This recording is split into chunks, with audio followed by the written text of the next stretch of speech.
بسم الله الرحمن الرحيم والصلاة والسلام على أشرف المرسلين. Bonjour à toutes et à tous. Je me présente, c'est Dr Sido Mohamed, maître assistant B à l'université de Gilali Abbas Sidi Bel Abbas. Dans cette présentation, nous allons voir le cours de génétique qui est destiné aux deuxième année licence sciences agronomiques. Le chapitre est intitulé Réplication d'ADN qui permet de former à partir d'une molécule d'ADN deux molécules d'ADN identiques. Commençons Commençons de tracer les objectifs de ce chapitre. Il faut connaître les relations de la réplication avec les cycles cellulaires, aussi connaître les mécanismes de copie du matériel génétique et connaître les caractéristiques générales de la réplication et enfin connaître les outils moléculaires de la réplication. Afin de pouvoir assimiler ce chapitre, les étudiants doivent avoir et maîtriser certaines connaissances comme les bases solides dans les fondamentaux de biologie, les connaissances de la mitose et de la méiose et la structure et fonction de l'ADN.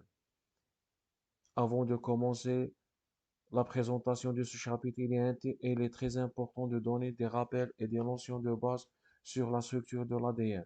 Je commence par une définition, ensuite réplication cellulaire, après mécanisme de la réplication et les caractéristiques de la réplication et enfin les outils moléculaires de la réplication.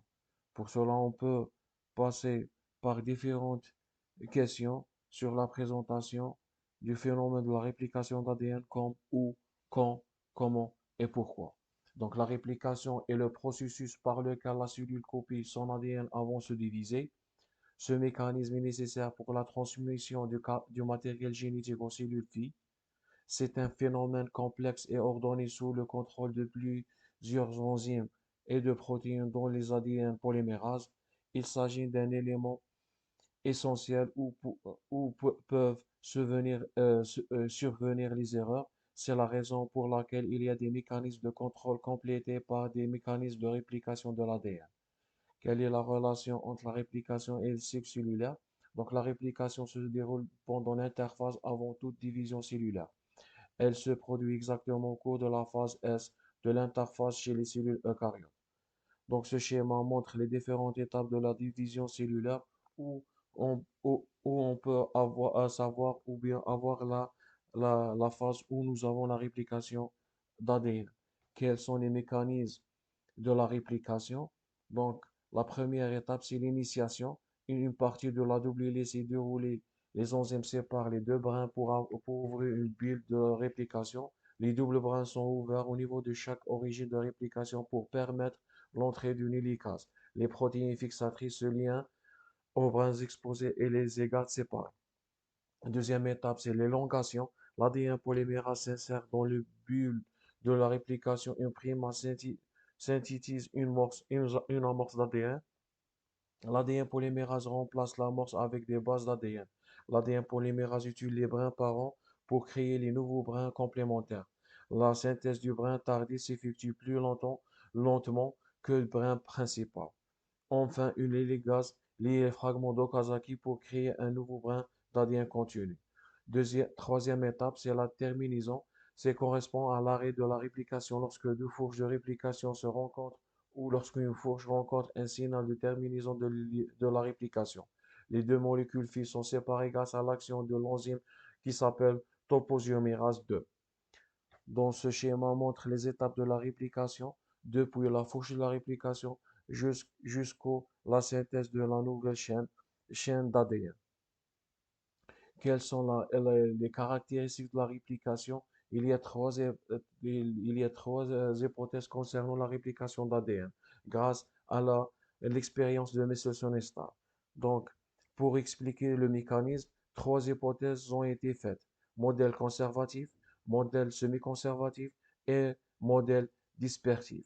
Quelles sont ces hypothèses? Donc, on va faire une analyse pour ces caractéristiques. Premier modèle, c'est le modèle conservatif. À partir d'une molécule d'ADN, on forme une molécule d'ADN sans toucher à la molécule mère. Quel est le modèle de semi-conservatif? Chez chaque brin de la molécule à répliquer et de matrice à la synthèse d'un brin complémentaire. Pour obtenir deux molécules identiques, chaque nouvelle molécule phi ne conserve donc une que la moitié de la molécule mère. Le modèle dernièrement, ou bien enfin le modèle dispersif, aucun brin n'est conservé intact. Donc les molécules filles sont créées à partir de fragments de la molécule et des fragments de molécules nouvellement synthétisés. Donc, à partir de ces modèles, on peut dire que les caractéristiques de la réplication, elle est semi-conservative.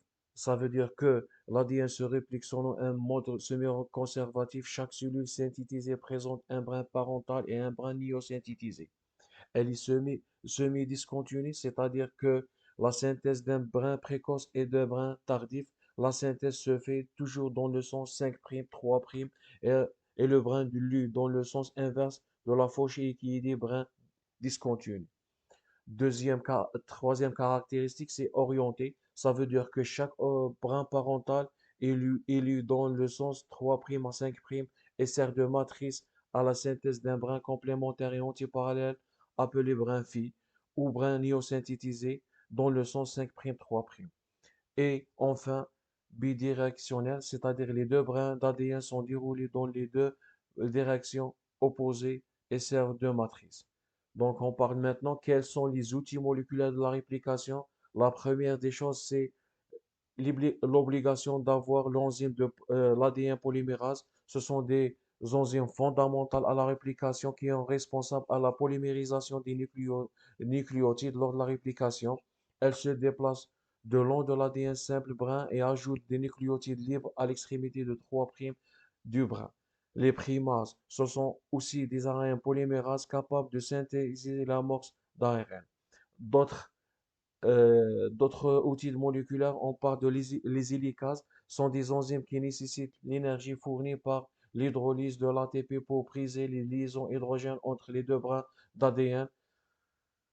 Nous avons aussi les protéines SSB qui stabilisent la conformation ouverte de la double hélice. Et dernièrement, les topoisomérases suppriment les supranomement en amont de la fourche de la réplication et relâchent les tensions en présence d'ATP. Enfin, et à la fin de cette vidéo, je vous souhaite bon courage et je vous remercie d'avoir suivi cette présentation et merci.